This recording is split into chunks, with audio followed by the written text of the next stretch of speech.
नमस्कार, भारत लाइव देख रहे हैं और भारत लाइव में खबरों का सिलसिला जैसा कि आप सभी जानते हैं कि कभी नहीं थमता। बिहार की राजनीति और बिहार से जुड़े खबरों को लेकर के हम आपके सामने एक बार फिर से हाजिर हैं और इन खबरों के माध्यम से जैसा कि आपने देखा होगा हेडलाइन में कुछ बातें लिखी हुई हैं, उन बातों का क्या अर्थ है, क्या महत्व है, ये आपको जब हम पूरे विस्तार से बताएंगे तो आपको समझ में आने लगेगा। हालांकि आप समझ चुके होंगे, इसलिए कि बिहार और भारत लाइव के जो दर्शक हैं वो राजनीतिक रूप से पूरी तरह से जागृत हैं। जिस तरह से बिहार में राजनीतिक सरगर्मी बढ़ गई है, एक तरफ जहां सरकार का गठन हो चुका है, मंत्रियों के विभाग बांटे जा चुके हैं, इस बीच में जो कमियां थी, जो गलतियां हुई थी, उसे सुधारा गया है। आज से विधानसभा में नवनिर्वाचित एमएलएस का शपथ ग्रहण भी शुरू हो जाएगा और कल से विधानसभा का सत्र भी शुरू होने वाला है। इन सब के बीच में जेपी नड्डा के बयान ने नीतीश कुमार की चिंताएं बढ़ा दी। इतना ही नहीं, जदयू के तरफ से भी अब नीतीश कुमार को जितना भी डिफेंड करने का प्रयास किया जा रहा है, उन सब पर नड्डा का ये बयान भारी है। इससे पहले भी नड्डा ने एक बयान देकर के नीतीश कुमार के कद को कहीं ना कहीं, भले ही वो राजनीतिक रूप से आप उसे जिस चश्मे से देखें, पर एक चश्मा जो सीधा नजर आ रहा था वो बता रहा था कि नड्डा साफ तौर पे ये बात दर्शाना चाह रहे थे कि नीतीश कुमार का कद बहुत छोटा हो गया है। और इस छोटा होने के कद के कारण को अगर आप देखें तो कहीं ना कहीं वो कम सीटें हैं जो नीतीश कुमार पिछले चुनाव से या फिर उससे भी पिछले चुनाव से कम लेकर के आए हैं। नीतीश कुमार को लगभग 30 से ऊपर सीटों का नुकसान हुआ है और इस नुकसान के पीछे भी कौन है, आप सभी बातें जानते हैं। चर्चाओं में लगातार ये बातें चल रही हैं। अब जेपी नड्डा ने एक बयान तो तब दिया था जब मेवालाल को मंत्रिमंडल से इस्तीफा देना पड़ा था और नीतीश कुमार ने उनके मंत्रिमंडल के इस्तीफा को स्वीकार करते हुए राज्यपाल के पास भेज दिया था। तब जेपी नड्डा ने एक बयान दिया था। और जेपी नड्डा कौन है आपको पता है? भारतीय जनता पार्टी के अध्यक्ष हैं, राष्ट्रीय अध्यक्ष हैं। उनका कद बहुत बड़ा है। दुनिया की सबसे बड़ी कार्यकर्ता और संख्या बल वाली पार्टी भारतीय जनता पार्टी का अध्यक्ष अगर कोई बात कहता हो तो यूं ही नहीं कहता है। उन्होंने कहा था कि मेवालाल के बारे में उन्हें कोई जानकारी नहीं थी, जैसे ही जानकारी मिली वैसे ही उन्होंने एक्ट किया।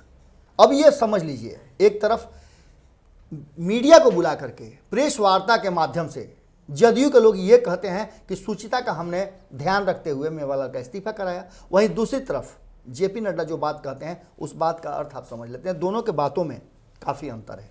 जेपी नड्डा कहते हैं कि जैसे हमें मालूम हुआ हमने इस पर एक्ट किया, और इधर सुचिता की बात जदयू के तरफ से किया जा रहा है।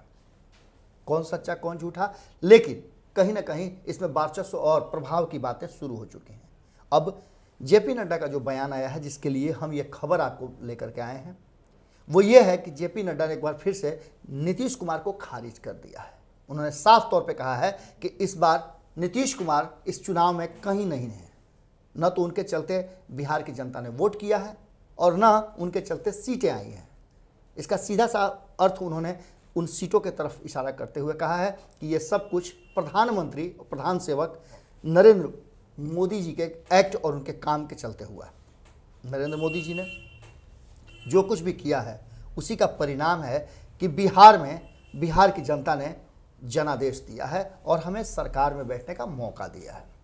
आपको बता दें कि पूरे मामले को रखते हुए जेपी नड्डा ने साफ तौर पे कहा है कि ये सब कुछ इसलिए हुआ है कि प्रधानमंत्री ने कोरोना काल में जिस तरह से बिहारियों और इस देश के लोगों का सेवा किया है, जिस तरह से समय समय पर वो आगे आकर के एक योद्धा की तरह लोगों के साथ खड़े रहे हैं, जो सेवाएं सुविधाएं चाहिए थी वो दिया है, उसके चलते लोगों ने भारतीय जनता पार्टी के इस और केंद्र सरकार के काम पर वोट दिया है।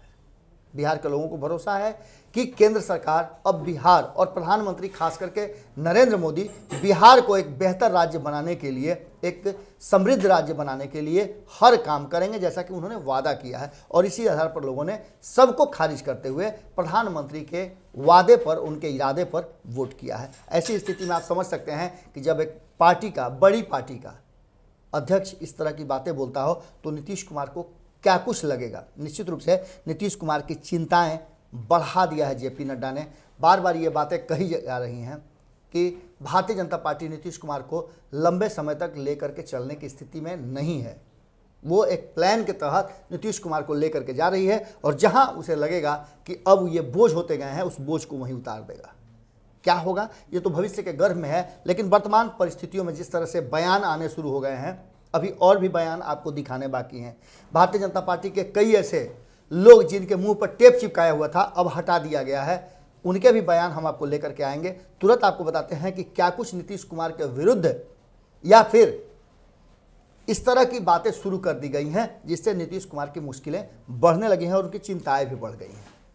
प्रेस वार्ता करके कल जिस तरह से भारतीय जनता पार्टी को छोड़कर खुद जदयू के नेताओं ने, जदयू के अध्यक्ष, कार्यकारी अध्यक्ष और प्रवक्ता जिस तरह से सारी बातों को रख रहे थे और ये दर्शाने का प्रयास कर रहे थे कि कहीं ना कहीं नीतीश कुमार सुशासन के प्रतीक हैं, क्राइम, करप्शन और कम्युनिज्म के खिलाफ कोई समझौता नहीं करेंगे, ये बताने का प्रयास हो रहा था, उससे जेपी नड्डा के बयान को यदि तुलना करें तो ये सब बातें बेमानी लगती हैं और लगता है कि कहीं ना कहीं भारतीय जनता पार्टी पूरी तरह से इस बार सरकार में अपना एक्शन और रिएक्शन दोनों तय करने के लिए नीतीश कुमार को सिर्फ बैठा करके रखी है और सारे फैसले भारतीय जनता पार्टी के तरफ से किया जाएगा।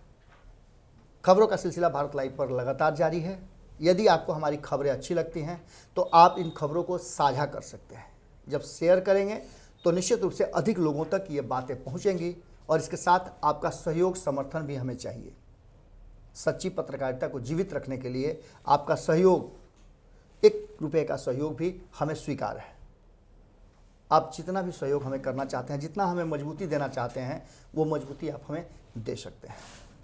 आप सभी लोगों का, बहुत सारे लोगों का यूपीआई के माध्यम से हमें सहयोग किया जा रहा है, उसके लिए हम बहुत बहुत प्रणाम करते हैं, आभार व्यक्त करते हैं आपका और धन्यवाद भी देते हैं। आप हमारे परिवार के एक मजबूत स्तंभ हैं और इस परिवार की मजबूती में आपका ये योगदान, ये सहयोग हमारे लिए बहुत बड़ी है। फिर मिलते हैं खबर को लेकर के। नमस्कार।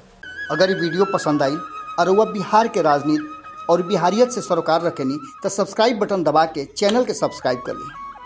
ओजे एगो घंटी बा, ओकरा बटन दबा देला से कुल सटीक और मारक खबर रुआ मुफ्त में मिल जाई। अगर रुआ पत्रकारिता के हमनी के नया प्रयोग में सहयोग कर चाहतानी तो ज्वाइन बटन दबा दी। पेटीएम नंबर नोट कर ली 9386816700। धन्यवाद।